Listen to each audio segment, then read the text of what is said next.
Welcome to another broadcast of the Deborah Ruffini Show on the Artist First Radio Network. All past broadcasts are podcasts. Find them at artistfirst.com. And now, your host, live from England, here she is. It's Deborah Ruffini. Greetings from England. This is Deborah Ruffini with another episode of the Deborah Ruffini Show. Today I have the pleasure of speaking with my dear friend and former guest Sarah from the YouTube channel Music is a Rainbow. We're going to be talking about the horrific subject of manipulators and their controlling behaviour which they operate with, and I think many people can relate to. We've all experienced it at one time or another. So Sarah, it's lovely to have you with us. How are you doing? I'm good. Thanks for having me on. Oh, it's a delight. You're always a delight to have on, and a chuckle. I love your sense of humour. The last time we spoke, we were talking about the your amazing scam baiting with the characters that you used to use. Because I like Roger. Let's have Roger's voice. Oh, you want to say hi to Roger? It's a beautiful sunny day, and this actually works out pretty good because I've got some leftovers from a cold, and I already kind of sound like a man. Oh, poor Roger. Anyway, so, I love Roger. Does that actually hurt your throat to do Roger? No, not really. Oh, so Sarah's genius, Music is a Rainbow. I'm trying to think how I came across. I think I was just watching scam baiters in general. I came across this and I thought this is interesting because there weren't. I think you were the only woman I came across who was doing this, and just the different characters and the humour you used and your expressions as well. Sarah had some great expressions. The little cheeky smile when she was catching them out. And I don't remember. Did I ever tell you how the Roger voice was born? Now, hang on. Remind me, was it something about to do with a wedding? Yeah. No, remind us. Like, I'm imitating my brother talking about my friend's grandpa at the wedding.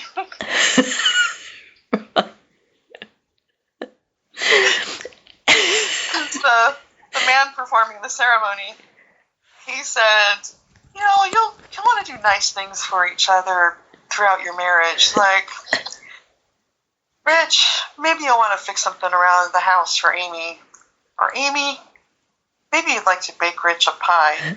And then Amy's grandpa yelled out, "Do you like pie?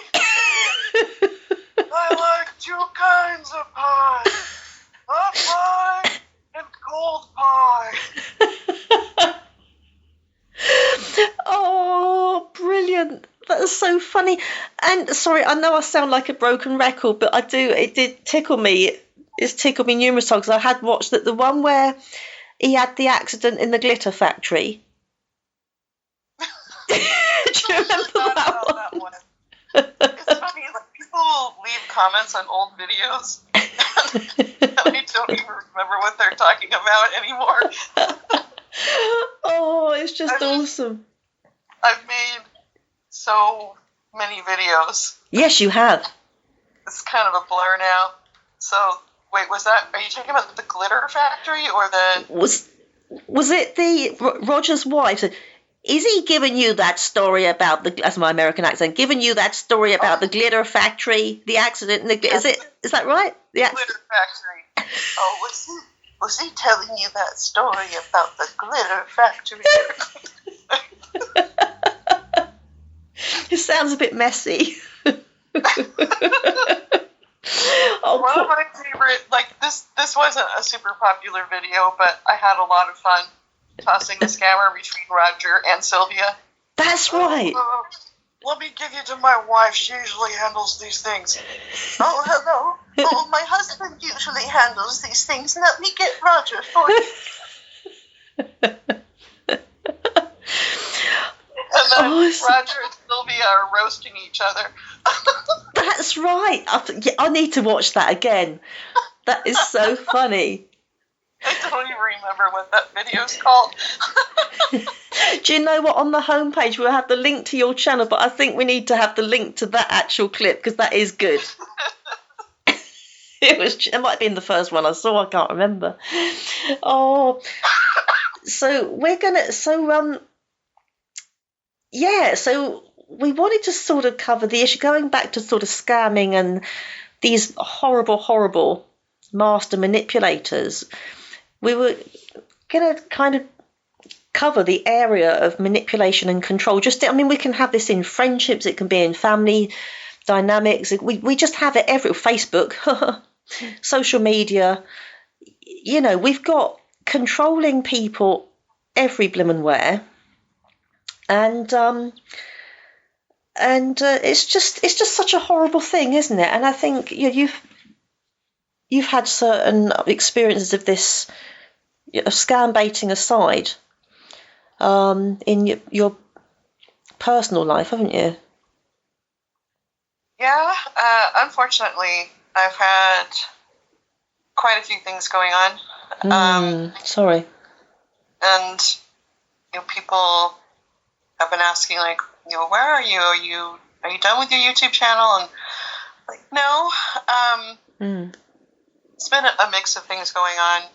Well, first of all, I lost my mom. Oh, I'm sorry. Yeah, I remember. A lot of difficulty with that. The grief and that sort of thing just kind of changes priorities, but also there were things that overlapped during that time, and things that I wanted to talk about that I feel like I could for various reasons, but what I really wanted to do was just get on my channel and just rant about things that were going on in my life. And there were times I did touch on those things a bit, but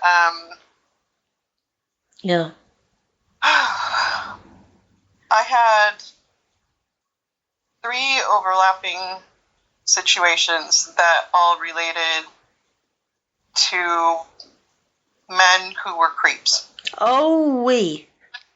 Sorry. Yeah. Uh-oh. And in each situation where I tried to sound the alarm or try to get some sort of action taken, I got pushback from people who are like very kind-hearted people. But they just have a different sort of point of view than I. Which is, see, in one situation, one of the men actually has a criminal record. Oh, right. Okay. So they would say, well, that was a long time ago. Yeah. And some people just feel like, oh, he paid his dues and he suffered enough, and even comments that, oh, we shouldn't focus on his sins. I'm like, I'm talking about what he's doing right now. I'm not even talking about that was a decade ago. Okay. And then with the 2 other situations, one of them has never served time, and I'm just kind of amazed that he has kept himself from ever being arrested. But the third one is actually in prison right now. Oh, thankfully. Yeah. So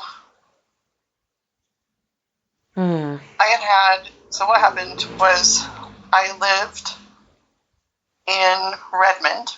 Okay. For a long time. We had to move away. Oh, and right. After I moved, I had 2 different friends tell me about this guy. Right. Separately. Yeah. And so I decided, okay, I'm going to make a mental note. of this guy, and I said, okay, I'm going to memorize his face. And I didn't expect to ever encounter him. Yeah. But I did. So he was brought on as the photographer for a children's choir. Right. And my friends have been telling me that he wouldn't ever stop trying to sit by their little boys at church and stuff, like try to sit by them and their families, and was just, he would show up at things like Cub Scouts and take countless photos. Oh. And things changed, like two of the troops combined, and one of my friends was she was one of the leaders. Yeah. And she went up to him and said, excuse me, none of these parents have signed a release for you to take photos of their children, and you need to leave. Yeah, sure. He dug in his heels, and she insisted, said, no, you go. And so she talked to it's hard to explain, like, how our church works, but she talked to it was like two wards or two congregations that combined together for Cub Scouts. So she talked to each one of the bishops, and he was no longer allowed to go to Cub Scouts and take photos. And one thing that I heard from multiple people was that the parents never received those photos. Oh, right. Or at least most of them. Yeah. And so my friend said that it was like hearing the paparazzi, just the constant clicking of the camera. Dear, oh dear. Yeah. So, anyway, I ended up at the first rehearsal for this children's choir, and as soon as I walked into the gym, I saw him, I recognized him, and just to confirm, I asked a friend, what's that guy's name? And she said, oh, that's Buckland. And I said, yeah, we have a problem. She goes, oh, well, he gets misunderstood a lot because he's on the spectrum. Right. And I was like, no, that's not what this is. And I just got straight to work on getting him removed. Yeah. Good. And it had been announced that he was going to be the photographer, and that they were going to be making like a little music video at some point. And so he was going to be there every week taking photos so that the kids would get used to the camera. And I will never forget the smile on his face. Really? Yeah. Yeah. Like, he felt like he had pulled one over on them. And so I let a friend know, hey, that guy's a pedophile. Yeah. Like, I didn't need any proof of it. Like, I just knew. Yeah. Yeah. So she and I followed him all over the building to make sure he did not have a moment alone. Good. With any children. And there was one room that had like 2 doors. I said, okay, if he comes out that door, you follow him. If he comes out this door, I'll follow him. And we actually kept poking our heads into the room and ruining his photos on purpose. Yeah, okay, good. And we weren't being subtle about it either. When you... Sorry, I'm picturing it now. Sorry, yeah. And he was motioning for us to stop, and I go, oh, I'm sorry, am I bothering you? Yeah. So what? Sorry, yeah. From then on, I had to have another uncomfortable conversation with somebody. And I said, yeah, he can't be the photographer. No, of course. And the person in charge goes, well, he's on the spectrum. I go, that is not what this is. He's obsessed with little boys, and he could not be the photographer. I said, talk to this person, talk to that person, talk to this other person.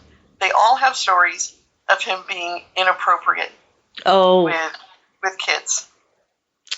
And so she wasn't happy that she's going to have that conversation, but and to make matters more complicated, just a couple months before that, I had gotten a man kicked out of my choir.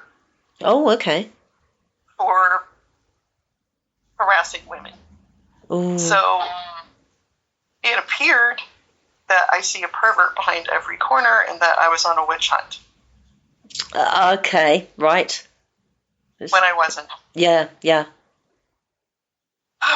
So it's hard to explain just how hard all of this has been. I can imagine. It took 5 years from that point. So he was removed as a photographer. And then 5 years later, he was finally arrested. Oh, okay. And it was quite a while. Terrible. Like, he was very brazen. He actually molested a child during the church service. Oh, no. Yeah. Oh. And he is being sentenced for more charges next month. I was going to say. I'm going to be there again for that. I went to his last sentencing. Did you? And a big problem is how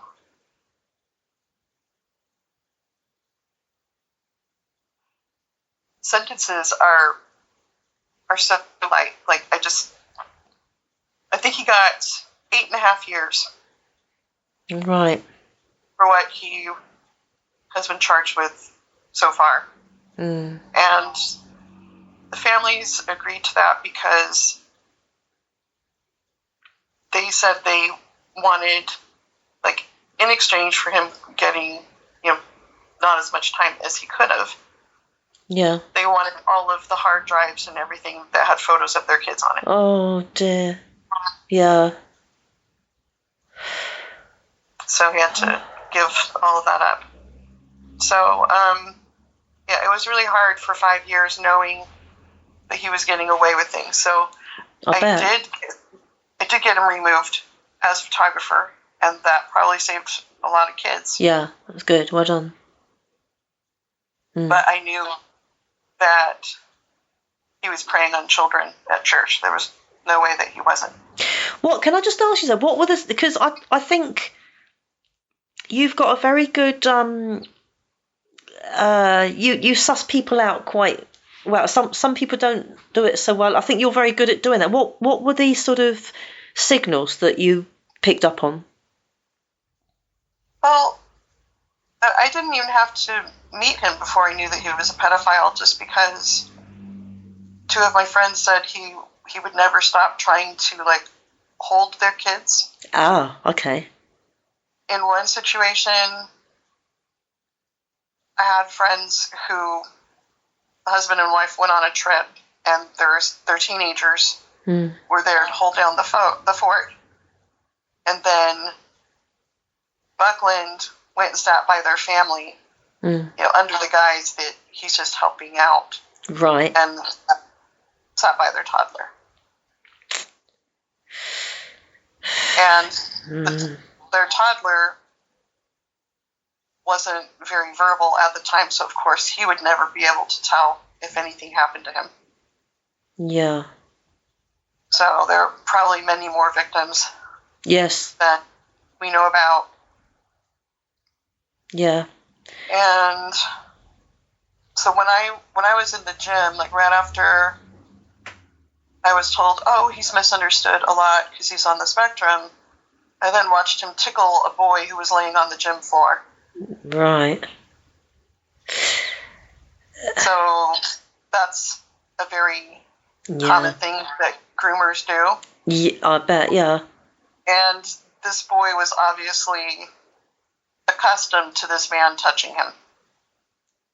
Dear. That was a very difficult thing to watch. Yeah. Excuse me.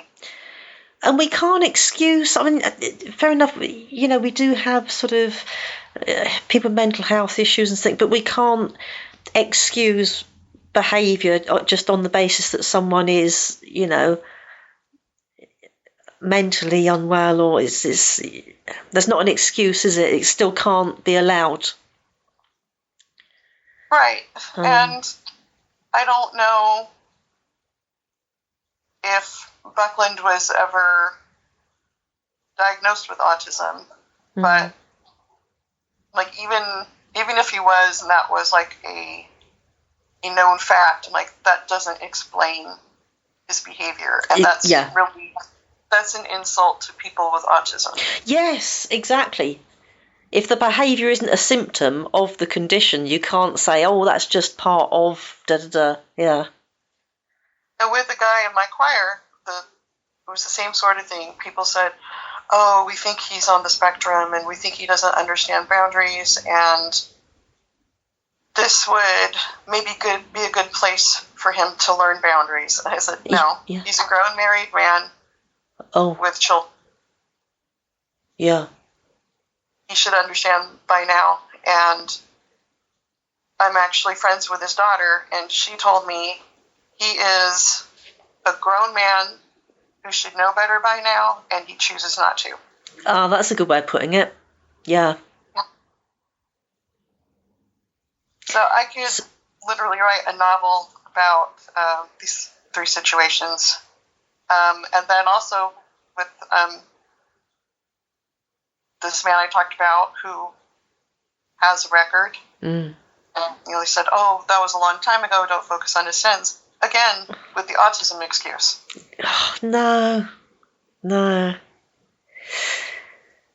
Like, people with autism understand rules just fine. Yes, yeah. It's very dismissive, isn't it? Dismissing the behaviour because of this or because of that. Sorry, yeah. Yeah, it's really frustrating. So, they ended up changing the boundaries for our ward or congregation, and I ended up in his ward. I already knew about him. And what happened was I was made the music coordinator for, again, it's hard to explain the organization. So I was the music coordinator for the larger area. I had to put on a production of The Messiah. Oh, yeah. And that's how I ended up meeting him. So as soon as it was announced that I was the music chair, I immediately got an email from this man, and I had never heard of him, and he was telling me all of his credentials, and I played this instrument and that instrument, and I was assistant conductor for this, and I have a degree in that. Right. And I had lived here for just a couple years, and I thought, why have I not heard about this man if he's so great? Oh. Yeah. And then he asked me if he could conduct Messiah, and we already had someone who was going to do that. So I got called in the middle of the planning of that, so some things were already in the works. And so I said something to someone, and she goes, he's a nice man, but that's not going to work out, and I'm already connecting. And that would have been a good moment to say, you should really watch out for him. But I think people feel like, oh, we're not supposed to gossip about people, and we're not supposed to judge them. We're just, we're supposed to forgive and all these things. And I do believe in forgiveness, and we are not supposed to judge people as far as to say, that person's going to hell or anything like that. So I believe very strongly that we are supposed to use discernment. Yes. We are supposed to observe.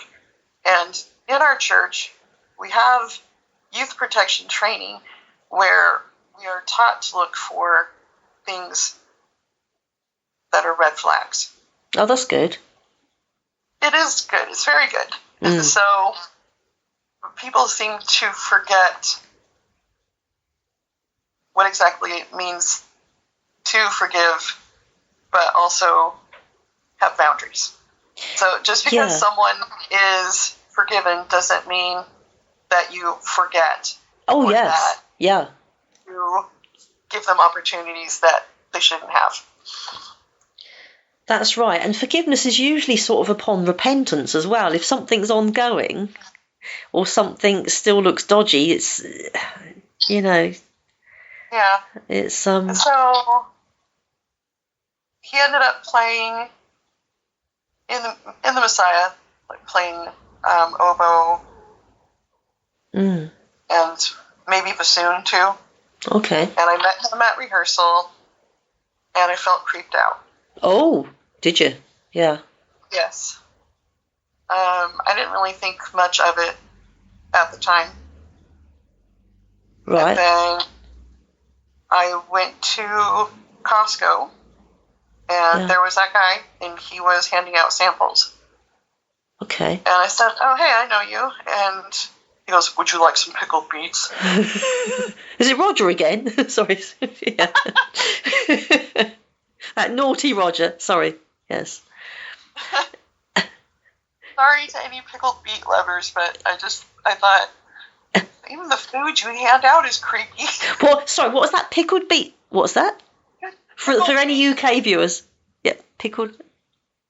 So, I don't want to offend people who happen to like pickled beets.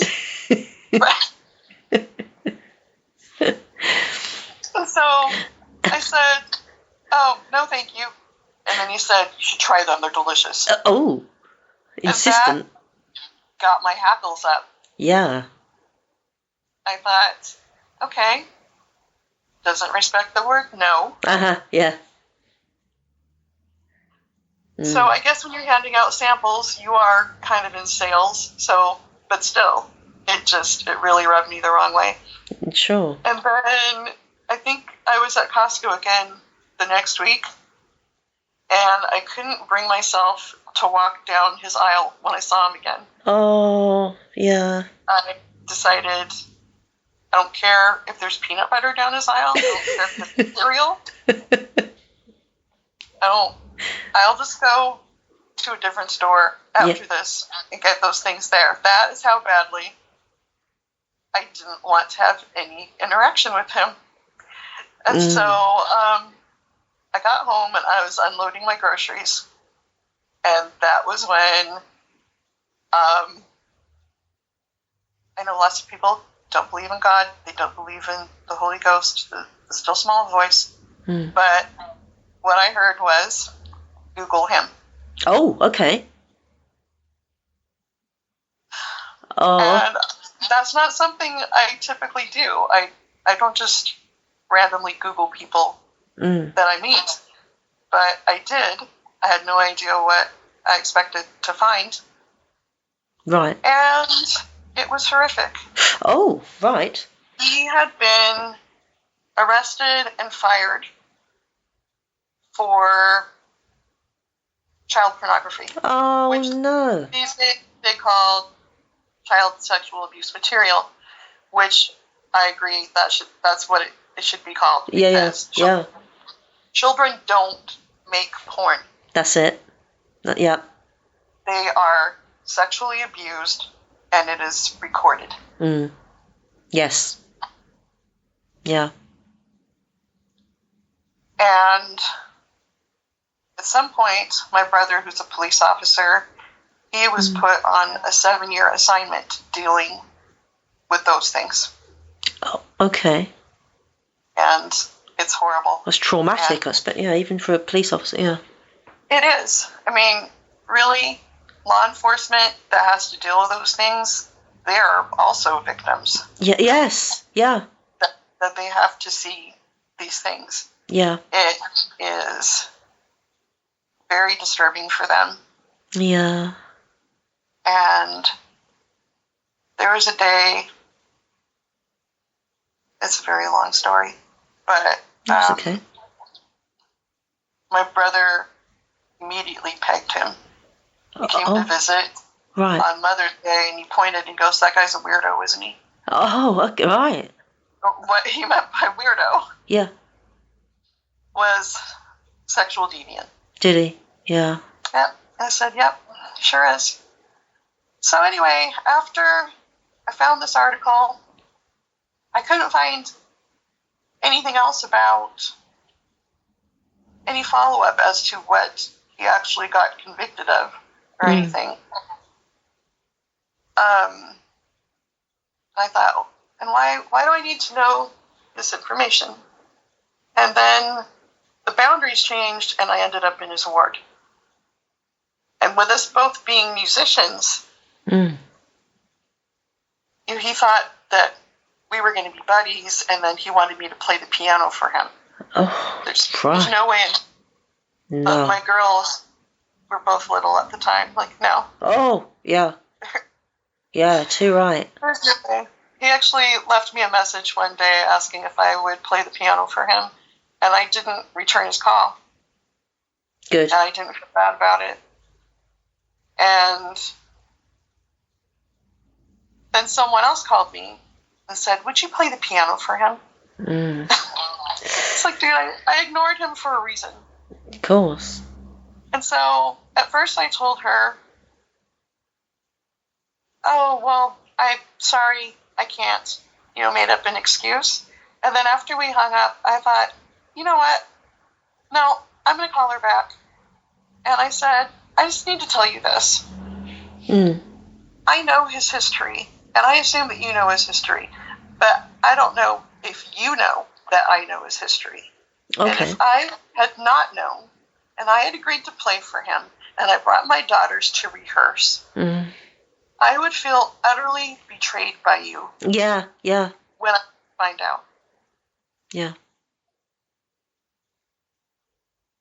And yeah, we should not be enabling and coddling people like him. No. There are severe consequences that come with crimes against children. Yes, quite rightly. Yep. And his legal consequences were not severe enough at all. He didn't actually get any prison time. Oh, right. And that was one thing that I was really perplexed about, is how is he doing the things that he's doing? Yeah. So it turned out, my brother had told me to pull his records and said that guy needs to be on a short leash. Because he had been told not to talk to me for any reason, ever. Okay. And this Mother's Day, he was staring at me like he was waiting to talk to me. And I was using my brother as a shield, and he kept changing positions to continue staring at me. Oh. Like, why are you staring at me like you're waiting to talk to me? Yeah. Like, when you're not supposed to talk to me. And my brother finally turned his head and glared at him. And that's when my brother said, "Pull his records." So I pulled his police records, and I have like the audio of his interview with detectives. Right. Where he admitted to many horrible things. Oh. And my brother said someone must have screwed up his case, because he got a lesser charge of attempt to deal... I don't even understand what this charge is. Attempt to deal in depictions... I should have written this down, sorry. No, that's right. Minors... Something about minors engaged in... nasty stuff. Explicit behavior or something like that. It's really unclear, but that ended up being a misdemeanor charge. So he got 1 year of mandatory sex offender treatment. Right. He got 2 years of probation. And then he was on the registry for, I don't remember how long, but when you're a compliant level 1 offender, that's not even published for the public to see. Oh, right, okay. So when you do a search going, who are the sex offenders in my area, Yeah. you wouldn't even show up. Scary. And so I don't trust the system. No. Like this, these several situations have taught me not to trust the system at all. And when my friends and I went to the sentencing for Buckland, there was a case before him where a man was convicted of molesting his stepdaughter. And Horrid. the court is just kept carrying on in this casual sort of way. And, oh, okay, well, we're hoping for like a lighter, short amount of time because we don't want him to lose his job. Oh, lovely. Okay. That's considerate. Why does this man not deserve to lose his job? Exactly. And it was mind-boggling. Can't understand it. Absolutely horrific. Do you know what? Good on your brother. This is actually encouraging for me because I'm not I don't know what a name the police have got over where you are, Sarah, in the US, but over here the police don't have a good name. And it's really nice to hear. So I once reported, we're going back a few years, 3-4 years. I don't know if you're aware of this, a case of, it wasn't sexual abuse, but a case of child abuse in other ways, with things that no person should be doing to a 5-year-old girl, let's put it that way. And I was told off for reporting to Child Protection Services by the police. I was given a warning by the police and saying, if you do any such thing again, you'll be arrested. Wow. And I was actually told it was upsetting for the abuser. So good on your brother. Good on your brother and good on you, because we can't just, like you say, behaviour faces consequences, especially against children. Well, but humans, I mean, whether women or children or men, anyone, behaviour has to face a consequence. Yeah. That's horrific. And this man, all he seems to care about is that the state has no restrictions on him. And so he kind of feels like he should be able to do whatever he wants. Yeah. Now, there are restrictions on him at church. He's not allowed to work with children. Good, that's something. But, I mean, really, anybody can walk into any church. People like him can walk into any church and no one would even know who they are. Oh, my goodness, that is scary. So when I see people send their kids to the bathroom by themselves, that makes me so nervous. I'm like, you don't even know who's in the building right now. Yeah. Yeah. Do you think some people sort of use the church environment to kind of, what word am I thinking of? To sort of hide and get, is it easier to sort of, For predators, that's the word, yeah. It's easier to find victims in a church environment because they know that people's mentality is to give people the benefit of the doubt and to be Christ-like. Yeah. And forgiving everything. Yeah. So therefore I can do what I please. Yeah, things finally came to a head with this guy. So I had talks multiple times with, hey, he's doing this, he's doing this, he's doing that. And this shows that he is not rehabilitated. Yeah. So one of the things that I got from his police records was that he had been in Yahoo games having chats with minors. Oh. Danger of the internet, yeah. So my brother said he should have been looking at a level 2 offender charge of communicating with a minor for immoral purposes. Yeah. So again, he said something must have been considered inadmissible, and his case got screwed up somehow. So I have the chat logs that are heavily redacted. And he did send a video of himself to a minor where, as they said on Seinfeld, he's treating his body like an amusement park. Oh. I don't know if you ever saw that. No, do you know, I've never watched Seinfeld. No, it was aired over here. Never watched it. Okay. Oh, lovely. And so here it is, years later, and one of my friends called his wife after she had surgery. Yeah. To fellowship her, and the wife put her on speakerphone. And so he invited himself to the conversation. Right. And he told my friend says, he told me quite lightly and jovially that he enjoys tutoring kids and that he finds them through online gaming.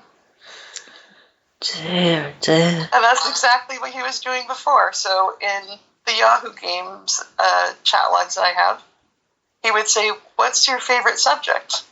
And one of the kids goes, "I don't know." "Well, what's your least favorite subject?" And they said, "Math." He goes, "Well, I am a math tutor." Right. So this is literally exactly what he was doing before. Yeah. And so because he had this chat with my friend, he decided he could then go up to her at church and ask about her kids and how old they were and stuff. Oh. Not okay at all. No.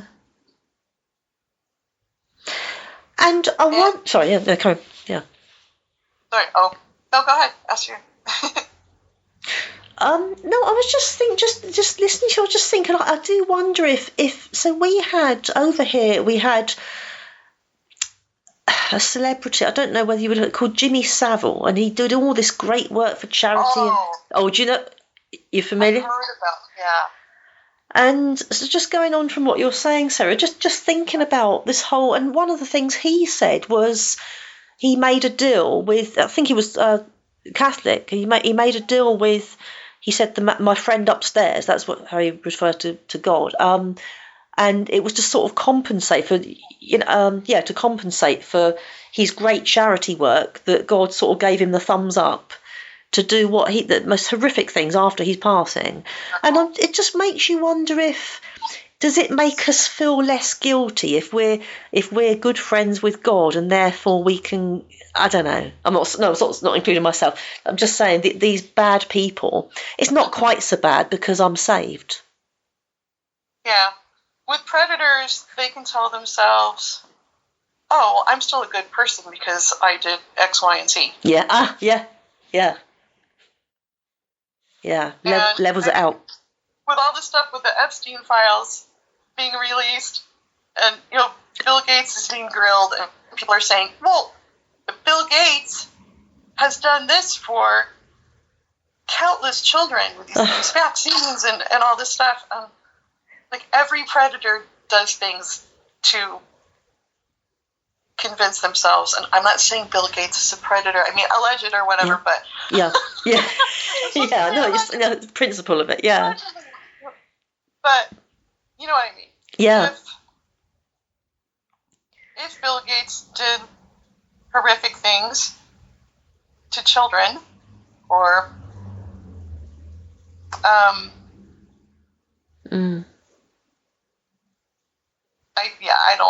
I haven't dug too deep into that. It's not a defense to say, but look at all the good things he did for children with these vaccines. Yeah. I know, it's bad behaviour doesn't outweigh that. It's bad behaviour is still bad behaviour, even if you can do some good things. It still doesn't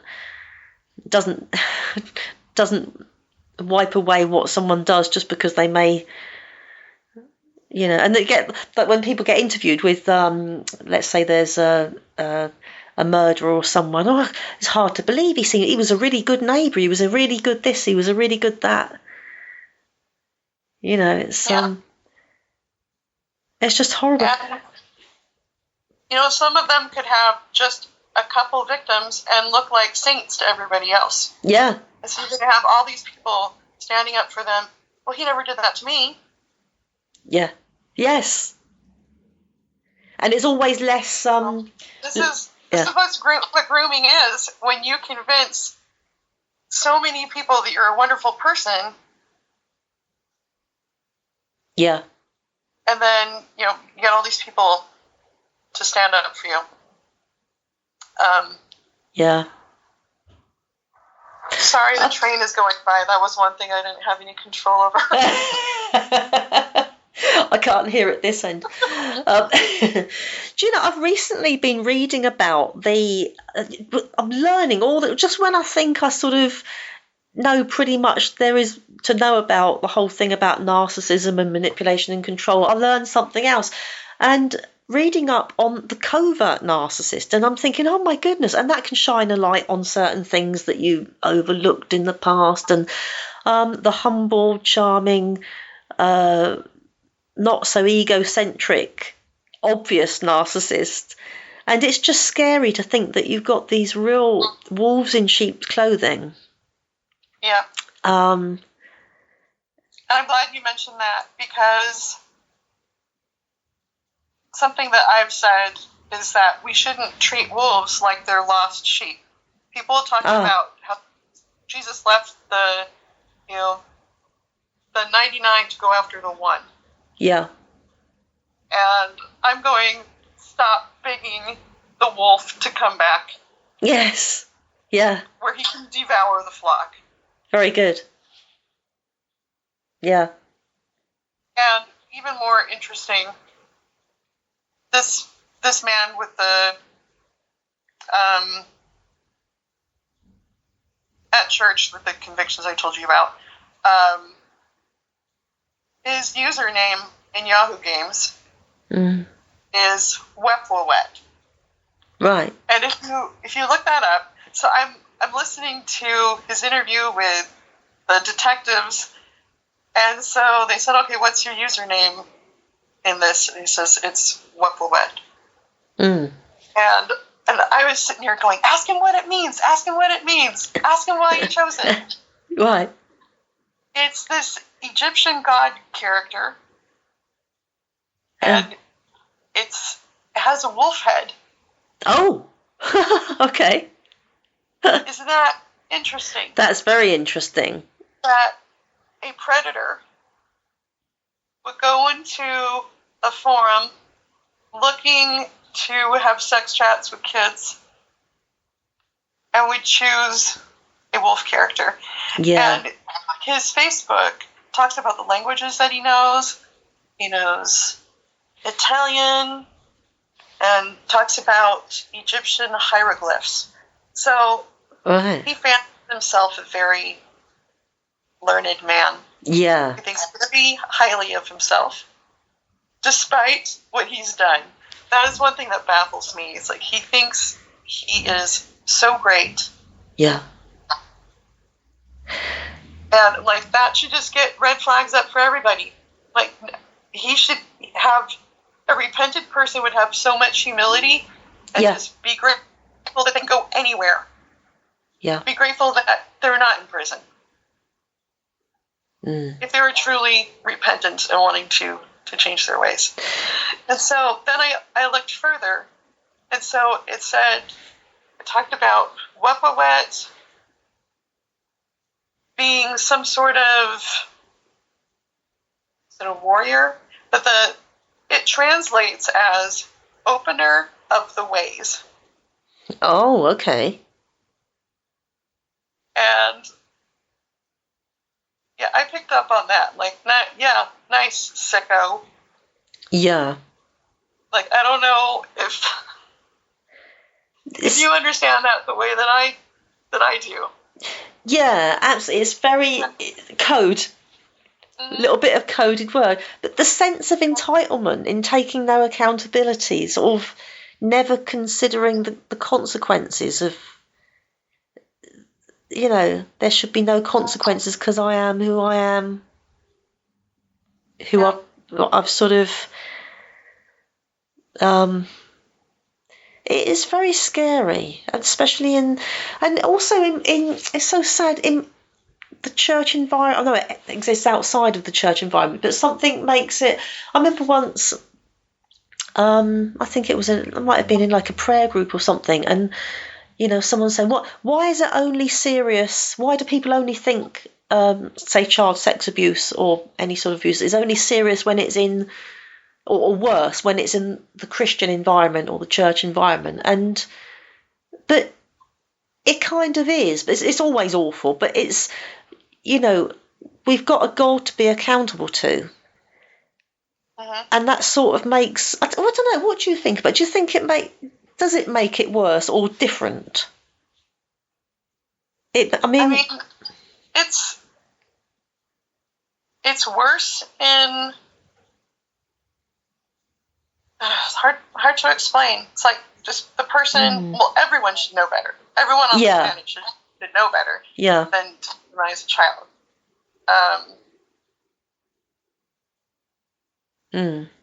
But when these things happen in a church environment, they're taking advantage of people's good hearts and I think a lot of people are naive. But, yes. Predators are opportunists. Yeah. That's all they are. They don't really have a conscience. They don't seem to have a conscience. No, they don't, do they? No. And also, sorry. I'm really hoping that I can get a new computer soon because I have the full interview from when Buckland was arrested. Wow. And he blames the children. Oh, no. Seriously? Oh. I'm sorry, I'm confused now. No, it's unreal. And then he tries to guilt the police. Oh. Saying that he'll name all the kids that he abused as long as he gets what he wants, which is to not be alive anymore. So then, he's like trying to guilt them. He goes, would it surprise you to know that I don't want to be alive? Go on then. So he wants the death penalty. He said if they could guarantee him that he could be put to death, then he would name all of the kids. That's horrific but clever. Yeah, so he just spends the whole time, poor me, I'm never going to have a friend again, no one's ever going to trust me again, it was just me, whine. Yeah.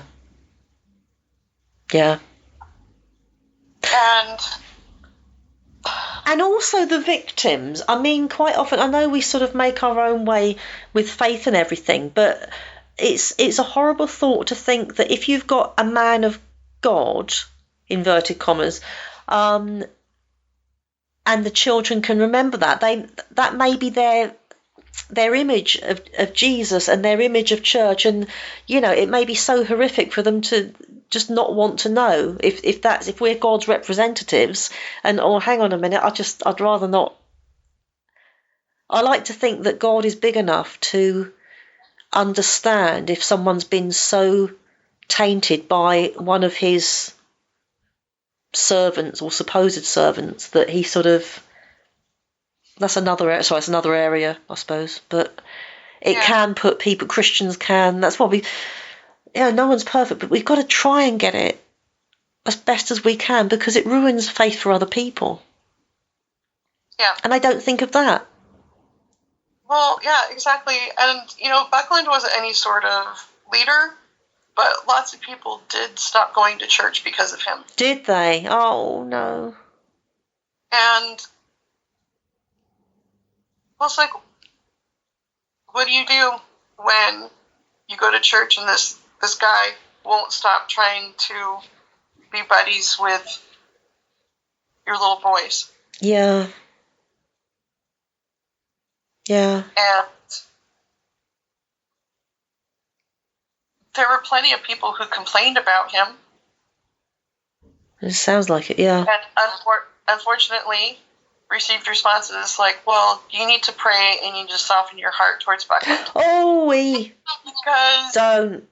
they were so convinced that Buckland had some sort of disorder that made him the way he was, and that he was misunderstood, and that he didn't have these awful intentions that people thought that he did. It's victim blaming, isn't it? Well, at the time, he hadn't been convicted of it. He hadn't been charged of anything. Okay, yeah. Yeah. So it was, a bunch of suspicions at this point. But the red flags could not have been larger.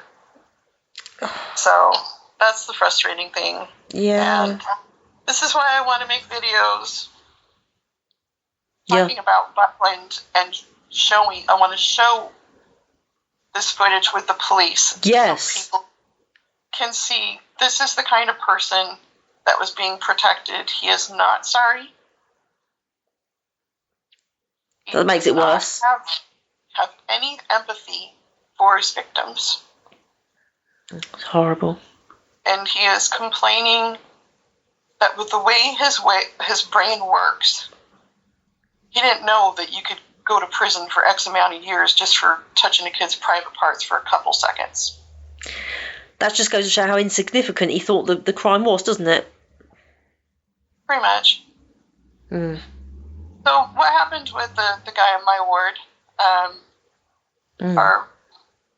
I sang a duet with my son, who was 18, so it's not like I thought he was hitting on my son or anything. Yeah. But we sang a duet together, and afterwards, the man came up to me in one of the classrooms and put his hand on my shoulder and said, "Your son sings like an angel." Right. And I didn't mind the compliment. Yeah. Because my son does sing like an angel. Oh, wow. It's true. Yeah. And I'm sure he really did appreciate the music, but I thought, why is he touching me? Okay. Mm.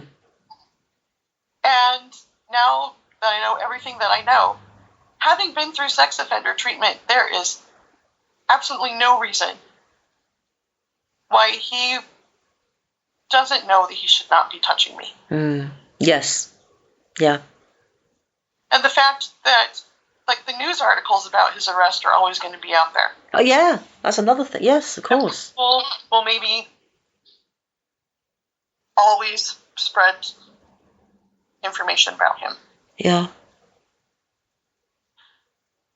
So why does he not try to keep a lower profile? It doesn't make any sense. And so I immediately went to my new bishop and said, will you tell him he needs to assume that everyone knows what he did and we don't want him touching us? Yes. Good for you. Yeah, I can do that. He was new to the situation too. Right. And bishops in our church, they're volunteers. They're asked to do it, but they have day jobs, like they work at Microsoft, or they're bankers, or just all these different things. So they're regular guys. They're not counselors. Yeah. And so I do have a lot of compassion for them, and I have a lot of charity for the things that they don't understand. Mm. But I really want all of them to understand how predators work. Yes. Yeah. It's essential, isn't it? That you can't go by what they say, you have to go by what they do. Yeah. And so, not long later, we had an activity, and we'll call him Wepwawet, because that was his username in Yahoo Games. Yeah. Wepwawet reached out, touched me on the shoulder again, goes, "Hi." And he's with his wife, and I just glared at him. Yeah. And then I was about to head into the church one day with my kids. I saw him by the front door, and I said, hang back, we're not going in yet. Oh, yes, of course. Then we got into the foyer, and he was lingering by the entrance to the chapel. Right. So again, I said, hang back, kids. And then he acted like he was going to walk up the aisle, and I decided to walk down the back of the chapel. And then he turned around like he had eyes in the back of his head, puts his hand on my shoulder again. Oh. He turns to my daughter, who was 9 or 10 at the time, and goes, you can tell who this one belongs to because she looks just like you. Ew. I was about to explode. Yeah. Oh, that is really creepy. And this is an example of his manipulative behavior because he knows it's supposed to be a sacred place. The prelude music is playing. Yeah, yeah. So if I were to make a scene, I'm going to look like the bad guy. Oh, yes, of course. Yeah. Oh, it's only a bit of charm. Yeah. My husband couldn't hear what he was saying. And my son was behind my husband, his eyes getting real wide because he can tell mom's about to blow. Yeah. Of course. And I grabbed both of my girls and ushered them to the other side of the chapel in a very exaggerated sort of way to intentionally be rude. Yeah. And what really makes me mad was this is my son Eric's first day blessing the sacrament. Like this was going to be a special day. All right, yeah. And I look around for the bishop. He was out of town. Because I was going to go to him immediately and say, this just happened. I was livid. Yeah, of course. But no, he wasn't there, unfortunately. So I went and sat in the pew, and I told Carmen, I'm like, you do not ever talk to that man. Yes. And I said, you don't owe him anything, and you come get me immediately if you ever, Yeah, yeah. Yeah, of course. And a lot of people will say, why is he even allowed to come to church? I'm like, that is a great question. Yes. So that's something to debate. But really, he can walk into any church because he's a free man, and the state has no restrictions on him. Absolutely disgusting. And if they know it, it makes it easier. If they know, they know they can just get away with anything. So if he goes to a place where everyone knows him, everyone knows what he did, at least people have an eye on him. Yeah. That's kind of one, I don't know. It's good to get them. If the church were to say you're trespassed from the building, he's just going to go somewhere else where no one knows him at all. Right? Yeah. But to me, people like him should never be out of prison. No, that's it. And there's a difference between true repentance and getting found out, isn't there? Mm-hmm. And I think a lot of people, it's a matter of them getting found out rather than, Yeah. Oh, different. The time is gone. We must do because we could talk about this for ages because it's horrific. We need to get the word out there, and it just makes you so angry, doesn't it? How these blimmin', I want to swear, but I mustn't. People, perpetrators, knowing what they're doing, knowing how much it harms, and nothing is an excuse, whether it's a mental health issue, whether they've been victims themselves. Yeah. Can I just tell you something real quick? Sorry. Oh, yeah. Sorry. Yeah. Okay. So after multiple women had told him how they felt about him approaching and touching them and shaking their hands and said, you should just stick with the men. He disregarded that, and a little over a year ago, a friend of mine came into the foyer very upset after he approached her. Yeah. And I had talked to a lawyer, too. Just less than 2 weeks before that, I had gotten counsel from a lawyer about what I was legally allowed to say and do. Okay. And so I confronted him in the chapel. Mm. And I walked up the aisle, and he looked terrified. Ah. And I said, because he's used to being talked to privately, like women will go to leadership and say, he did this, he did that, and then he gets a private chit chat. Mm. Think, here's a reminder, stop doing this, stop doing that. Yeah. So I just looked at him and I said, you bothered my friend Rachel. Mm. Women do not come to church to be bothered by you. And considering your criminal history, you should not approach women. Oh, good on you. Yes. Yeah. And his wife said to me, and you are unforgiving. And I looked at her, I go, you need to keep him away from women. Because she's supposed to be his escort. She's supposed to make sure he's not doing things he's not supposed to. Yeah. So I walked away, and then, actually, I stormed away, actually. And then he said to my husband, your wife needs to be more Christ-like. Oh, my, I've heard it all now. Seriously. Mm-hmm. Oh. Yep.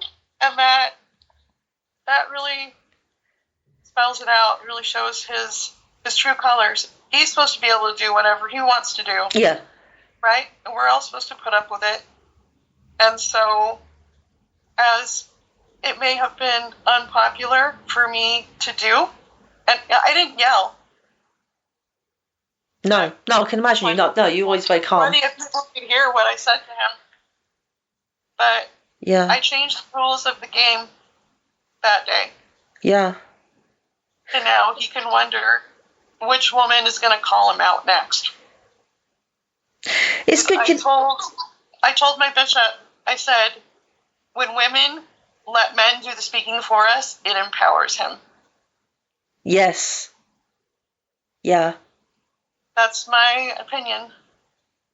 And it was after like 7 years of dealing with things the quiet way, for the most part.